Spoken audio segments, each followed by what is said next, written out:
El período comprendido entre la Primera y la Segunda República se conoce como la Restauración.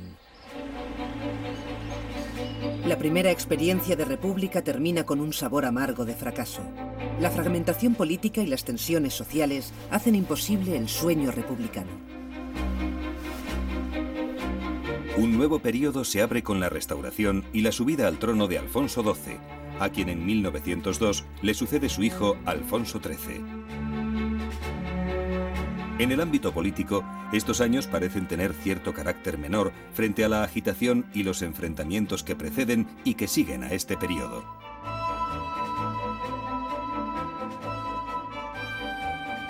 Nada más incierto. La configuración social que en estos años se produce es un poderoso motor que, alimentado por el despegue económico y las reivindicaciones sociales, hace progresar a un país donde el sector agrario todavía tiene un peso muy importante. Son los años de la Segunda Revolución Industrial. Nacen el PSOE y la CNT y tienen gran desarrollo las iniciativas proletarias encaminadas a lograr una vida digna en una sociedad que cada vez exige a los obreros más trabajo en peores condiciones.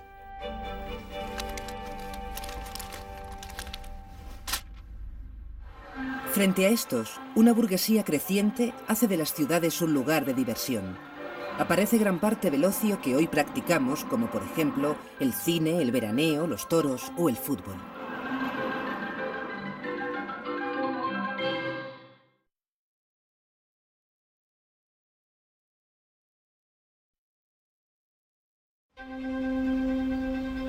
Tras las agitadas décadas que preceden a la Restauración, los españoles buscan un periodo de paz y tranquilidad.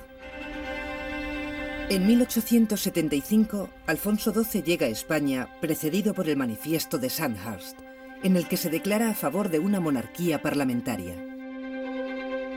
Su mentor político, Cánovas del Castillo, organiza el sistema de la Restauración basado en la Constitución de 1876, la de más larga vigencia de la historia de España.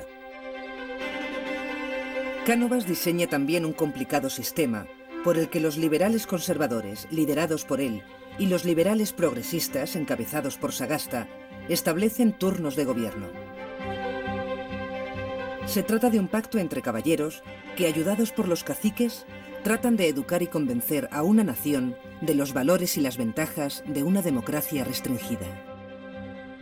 Lo que se hacía era manipular a posteriori las elecciones para que los resultados electorales arrojaran, al menos aparentemente, esos resultados que ya estaban decididos de antemano, el famoso pucherazo.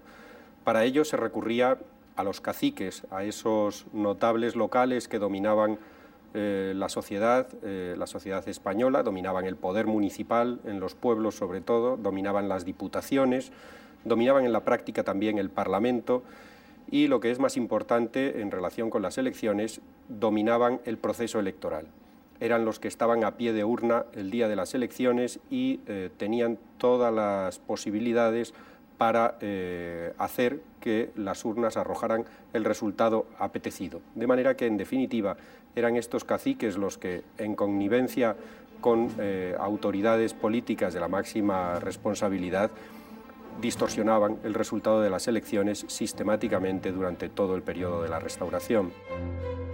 Y el cacique demostró con sus hechos aquel dicho: no hay más ley que mi capricho, aquí el Estado soy yo. Él sirve de providencia y es juez en última instancia. Todo pleito él lo sustancia, toda causa él la sentencia. Él engendra diputados y distribuye estanquillos. Yo defino así al cacique: un Cánovas en pequeño, un ministro en conclusión, es un cacique muy grande.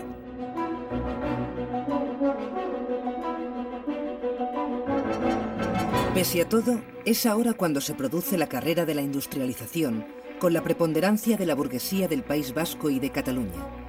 El desarrollo industrial de ambas regiones se ve afectado por la política centralista de estos años, que estimula un fuerte sentimiento nacionalista.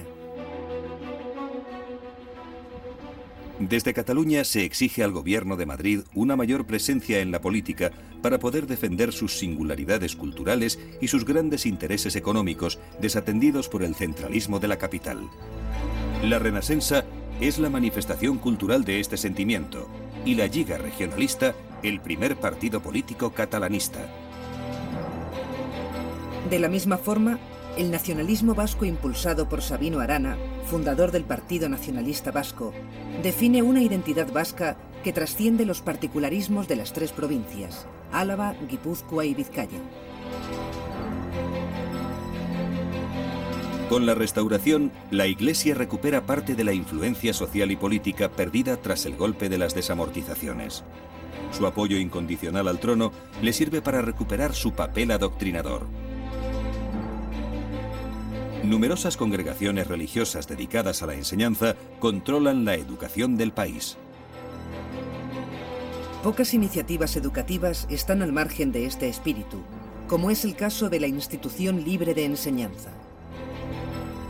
Fundada por Francisco Giner de los Ríos, predica la libertad de conciencia, el laicismo y una educación no dogmática. Este es el año de la pérdida de Cuba y con ella de Puerto Rico y Filipinas, últimas posesiones ultramarinas de lo que fue el imperio colonial español. El apoyo de los Estados Unidos a las tropas rebeldes cubanas y la inferioridad del ejército español hacen que esta guerra se llame el desastre militar. En una época en la que el prestigio de las naciones es dictado por las posesiones coloniales, España demuestra al mundo que no dispone de recursos para defender sus dominios.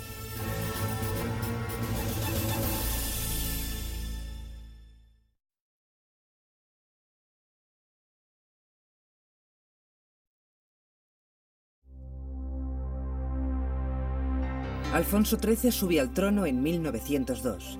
En estos años, el conservador Maura y el liberal Canalejas tomarán el relevo político de Cánovas, asesinado en 1897 por un anarquista, y de Sagasta, que fallece en 1903.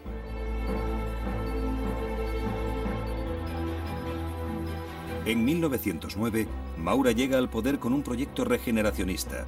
Promulga leyes que pretenden aliviar las tensiones sociales e intenta eliminar la corrupción del sistema electoral. El envío de tropas catalanas a Marruecos tras un ataque a Melilla provoca en Barcelona la Semana Trágica. Lo que empieza como una protesta pacífica se convierte en una violenta revuelta al declararse el estado de guerra en la ciudad. Los insurrectos levantan barricadas y arrasan conventos e iglesias. El ejército acaba con la revuelta y entre las víctimas de la represión se cuenta Francesc Ferrer i Guàrdia, cuyo fusilamiento provoca fuertes protestas que conllevan la caída del gobierno Maura. El liberal Canalejas protagoniza el último intento, también fallido, de regeneración del país e integración de las clases obreras. Su ley del candado, por la que limita la creación de nuevas órdenes religiosas, también queda en nada. Muere en 1912, tiroteado por un terrorista en la Puerta del Sol de Madrid. El estallido de la Primera Guerra Mundial marca el desarrollo del país pese a la neutralidad declarada por Alfonso XIII. La opinión queda dividida entre los partidarios de los alemanes, Iglesia, ejército y conservadores, y los partidarios de los aliados, liberales, republicanos y socialistas. Los primeros años del conflicto, con una España neutral comerciando con los dos bandos en guerra, son una etapa dorada para la actividad empresarial, en los que se pasa del déficit al superávit comercial. Entidades como los bancos de Santander, Bilbao y Vizcaya acumulan grandes beneficios. Sin embargo, la guerra desestabiliza la economía al desorganizar el mercado y provocar un alza de los precios.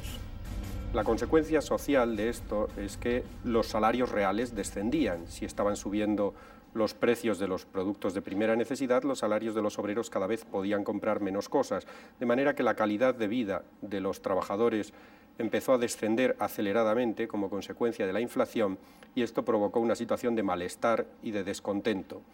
Un malestar y un descontento social que además se vieron exacerbados por el contraste con el enriquecimiento rápido de los empresarios en la misma época. Un enriquecimiento debido precisamente a los buenos negocios que se podían hacer por la situación de guerra, a unos beneficios extraordinarios que se acumulaban de manera rápida y que en gran medida eran orientados hacia gastos de ostentación, gastos suntuarios que verdaderamente provocaban un contraste agudo con la situación de la mayoría de los trabajadores. La conflictividad social aumenta vertiginosamente. A ello se suma la situación en Marruecos, donde un levantamiento de las tribus del Rif dirigidas por Abdelkrim desemboca en el desastre de Anual, con un balance de más de 8.000 muertos. El ambiente social, muy agitado, y la crisis abierta por la catástrofe de Anual propician en 1923 el golpe de estado del general Primo de Rivera, que el rey acepta. El orden público de estos años, impuesto por la mano dura del militar y con restricción de las libertades, se ve acompañado de una favorable coyuntura económica internacional. Primo de Rivera, como muchos otros dictadores a lo largo de la historia, sintió la necesidad de legitimar su poder mediante realizaciones materiales espectaculares, ya que no podía legitimar el poder ni por las urnas ni por la constitucionalidad o legalidad de la forma en que él había accedido al gobierno. De manera que intentó ofrecer, a cambio de ese pecado original, esa falta de legitimidad de origen de su régimen, ofrecer a la sociedad española un balance de realizaciones materiales, especialmente en el terreno de las obras públicas, que no admitiera discusión. El resultado es una economía boyante, más de 5.000 kilómetros de carreteras, numerosos embalses y un sustancial avance en la electrificación del país. En esta época se crean dos importantes monopolios, la Compañía Telefónica Nacional de España, con mayoría de capital norteamericano, y CAMSA, con una importante participación estatal. Por otra parte, la campaña que sigue al desembarco español en Alhucemas logra la pacificación del protectorado español en el norte de África. Las campañas de Marruecos tienen otro efecto: la rápida promoción de un grupo de jefes militares, los africanistas, a los que Alfonso XIII se muestra muy unido y que desempeñarán un papel decisivo en la historia de España. Entre ellos se encuentra Francisco Franco, realizando una vertiginosa carrera militar. Muchos intelectuales, como Unamuno, están en contra de la dictadura y del ambiente represivo que vive España. Me ahogo en este albañal y me duele España en el cogollo del corazón. Sin embargo, la dictadura no cae hasta que los primeros efectos de la crisis económica de 1929 se sumen a la hostilidad de organizaciones obreras, miembros de la burguesía, sectores catalanistas y grupos del propio ejército hacia un régimen cada vez más cerrado sobre sí mismo. Al caer, la dictadura arrastra consigo a la corona, que ha apoyado el régimen de Primo de Rivera. La restauración da paso a la Segunda República.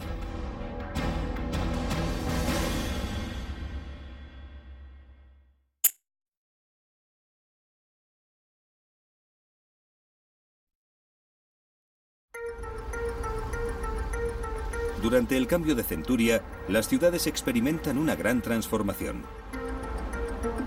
Grandes avenidas y altos edificios, jardines e inventos de la modernidad dan a las urbes un aspecto nuevo. La idea de velocidad late en las grandes poblaciones. El automóvil, símbolo social más que medio de transporte, los tendidos eléctricos, el tranvía y los ensanches dan un estilo cada vez más parecido al de las ciudades de hoy. Las dos mayores urbes de España, Madrid y Barcelona, inauguran las primeras líneas de ferrocarril metropolitano, el metro. Los hermanos Wright son los primeros en cumplir el sueño del vuelo controlado. 20 años después, el español Juan de la Cierva inventa una nave con alas giratorias. Es el llamado autogiro, origen de los actuales helicópteros. La diferencia esencial entre el aeroplano y el autogiro es la sustitución de las alas fijas por alas giratorias, es decir, por un rotor. Con este diseño, el ingeniero Juan de la Cierva trata de conseguir una mayor sustentación de la nave aérea. La gran ventaja del rotor del autogiro es que sus palas se mueven libremente debido al empuje del aire sobre ellas. Es la denominada autorrotación, que produce una gran sustentación, aunque el autogiro se mueva con lentitud. Esto permite volar a velocidades tan reducidas como 32 km/h. Con este invento, de la Cierva quería evitar el gran número de accidentes de aeroplanos, ya que la sustentación del autogiro permite a la nave descender suavemente, incluso si el motor presenta una avería. En 1924 se realiza el primer vuelo con autogiro entre los aeropuertos de Cuatro Vientos y Getafe. Inglaterra y Estados Unidos demuestran un gran interés por el inventor español, que cede la patente del autogiro en todo el mundo para su perfeccionamiento, originando así el desarrollo del helicóptero.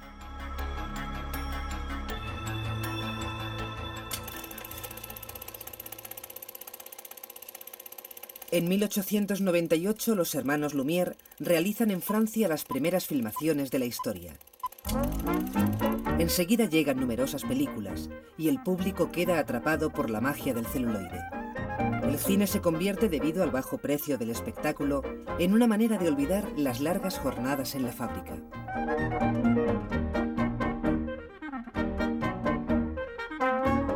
En los ruedos, los aficionados a la fiesta se dividen en dos bandos.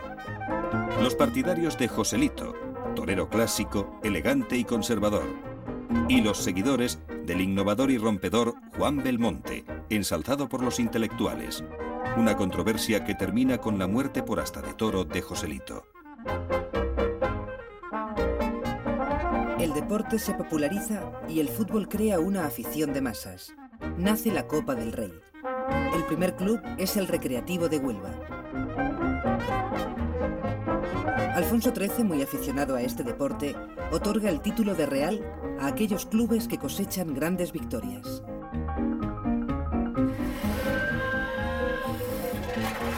Pero no es el fútbol la mayor afición de los ricos. Los adinerados burgueses dan paseos y hacen carreras con sus lujosos autos y se preocupan mucho de la moda. Visten siempre con traje y sombrero, llegando incluso a cambiarse de ropa varias veces al día. Un ejercicio de dandismo que se puede ver también en la moda impuesta por Alfonso XIII de llevar bigote y cuellos altos. Los zapatos se lucen impecables, lo que viene a decir que la persona que los calza solo se desplaza en coche de caballos o automóvil. Pero la moda es sobre todo asunto femenino. París impone su tiranía a las damas españolas, fanáticas seguidoras de las ilustraciones que ven en revistas como Blanco y Negro o La Moda Elegante.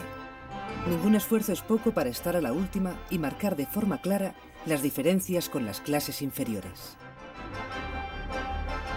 Por otra parte, el erotismo en el cambio de siglo, más invención masculina que realidad, evoluciona perdiendo de un lado para ganar de otro. El corsé, presión para que el pecho se eleve casi hasta el cuello, va cediendo terreno a las faldas cortas que permiten ver un poco más que los tobillos. Las piernas ganan a los escotes. Las medias, originalmente una prenda masculina, se convierten en símbolo de la feminidad. La extrema delgadez pasa de ser sospecha de enfermedad a elegancia estilizada. Las clases populares visten blusa, alpargata y gorra, y por supuesto no disponen de recursos suficientes ni de días de vacaciones para poder veranear como hacen las clases altas. San Sebastián es el destino de moda de la burguesía más pudiente. Es otra forma de demostrar a qué grupo social se pertenece. Todo el norte recibe ricos veraneantes que huyen del calor mesetario.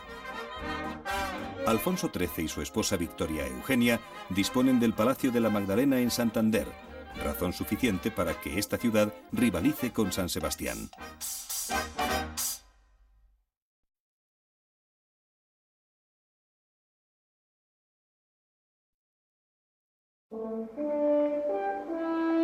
Con el cambio de centuria, España se configura como una sociedad de masas en la que una mayoría se enfrenta a la minoría dirigente. El enorme enriquecimiento de la burguesía a lo largo del siglo XIX se produce al margen de las necesidades de la mayoría de la población.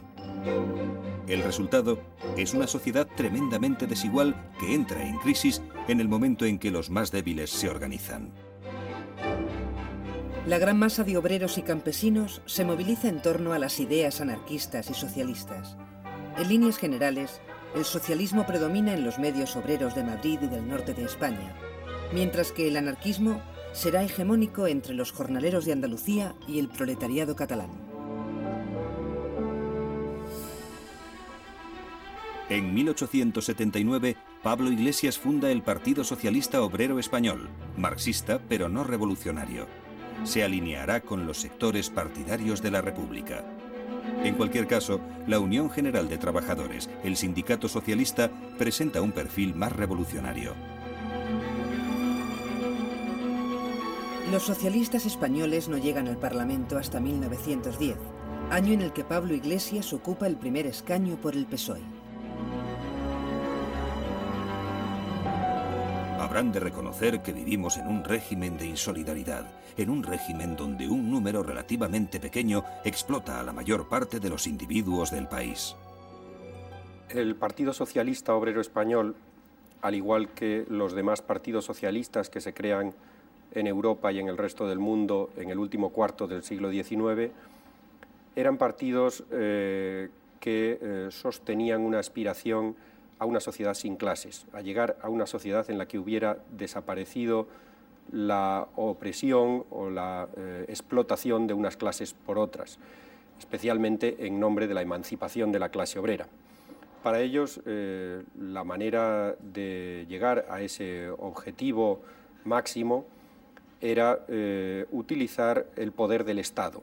Debía ser el Estado, con su fuerza, el que nacionalizara los medios de producción fundamentales y de esa manera eliminara las causas de la explotación y acabara con las razones de la desigualdad y de la explotación entre las clases.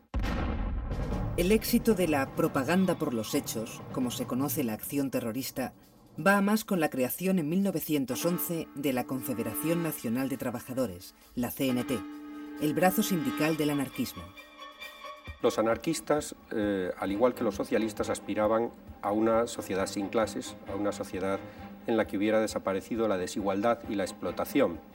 La diferencia reside en que para los anarquistas ese objetivo no se puede lograr mediante la conquista del Estado y mediante el poder del Estado transformando la sociedad, sino todo lo contrario.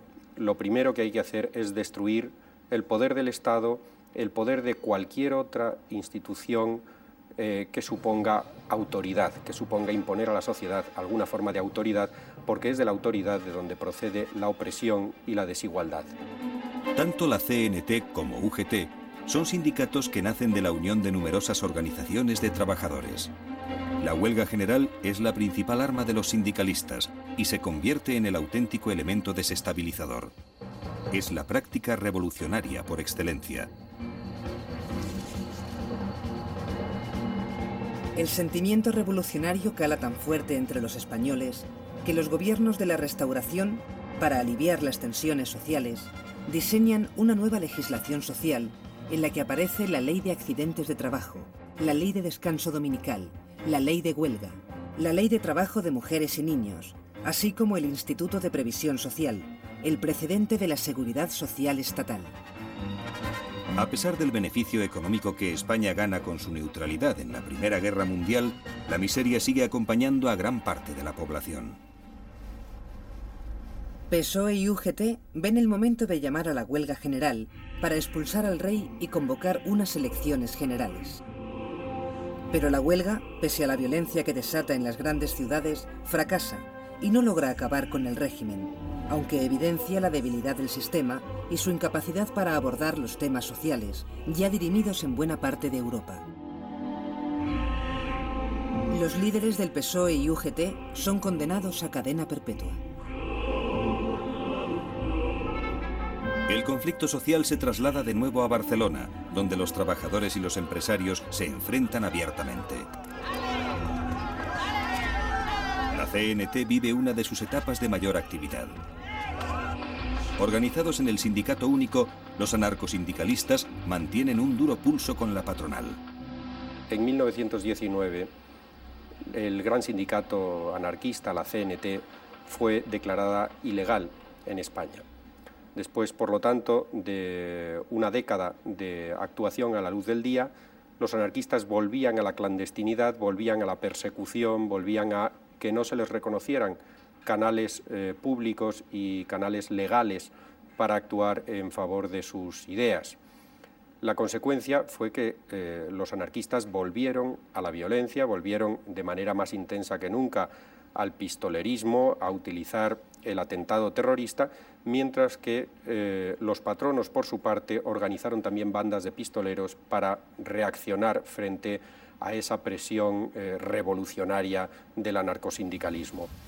La reacción de la Federación Patronal de Cataluña es acabar de una vez por todas con el movimiento anarquista en Barcelona, creando los sindicatos libres, cuyos pistoleros abaten a los líderes sindicalistas. Las fuerzas de orden público aplican la llamada ley de fugas a los detenidos. Los dejan marchar para luego dispararles por la espalda.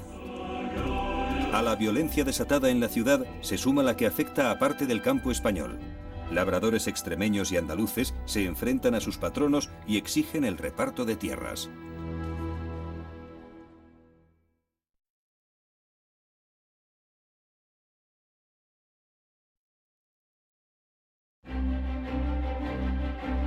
Durante los largos años que abarcan la llamada Restauración, España cuenta con un plantel de intelectuales y artistas de primera línea. Escritores y artistas hacen que la inteligencia se convierta en un valor político.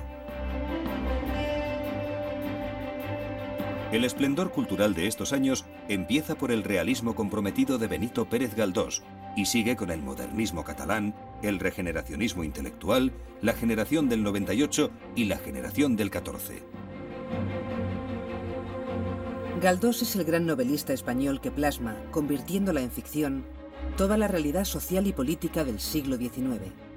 Los episodios nacionales, 46 novelas sobre los grandes momentos del siglo, son una de las cimas de la novela histórica. Leopoldo Alas Clarín escribe La Regenta, un sutil retrato de la vida de una ciudad, Oviedo, en la que el autor ofrece una visión descarnada de la contradictoria sociedad de la época. Ambos desarrollan una intensa labor periodística defendiendo el liberalismo y atacando los valores conservadores de la sociedad de la Restauración.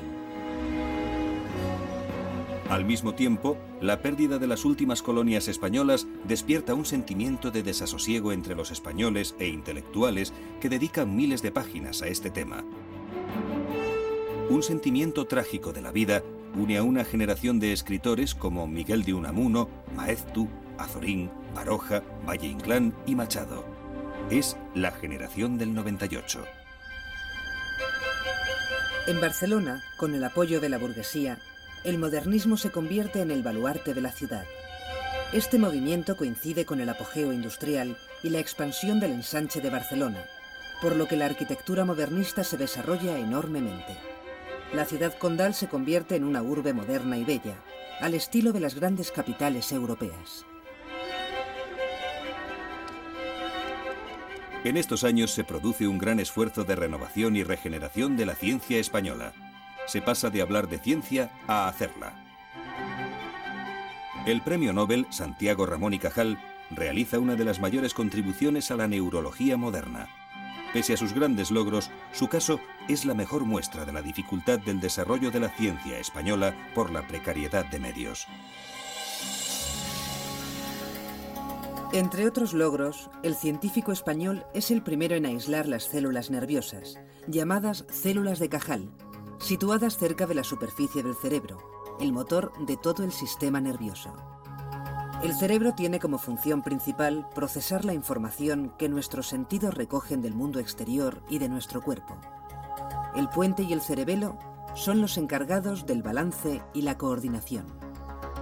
Todos los impulsos llegan hasta el cerebro a través de los nervios, formados a su vez por neuronas, compuestas por un cuerpo celular del que salen numerosas ramificaciones llamadas dendritas, y que son capaces de recibir información procedente de otras. Las neuronas nunca se tocan. Otro de los grandes logros de Cajal es demostrar que las células nerviosas no se relacionan entre sí por continuidad, sino por vecindad. El punto donde se produce este intercambio de información se llama sinapsis. Se calcula que existen 1000 sinapsis a la entrada y salida de cada neurona. En consonancia con la renovación y regeneración de la ciencia, surge un grupo de escritores y artistas conocidos como la Generación del XIV. Identificados con las vanguardias europeas, ya no miran al siglo XIX, sino al nuevo siglo, en estos momentos azotado por la Primera Guerra Mundial. Son una corriente europeísta liderada por intelectuales de la talla de Ortega y Gasset, Gregorio Marañón o Ramón Pérez de Ayala.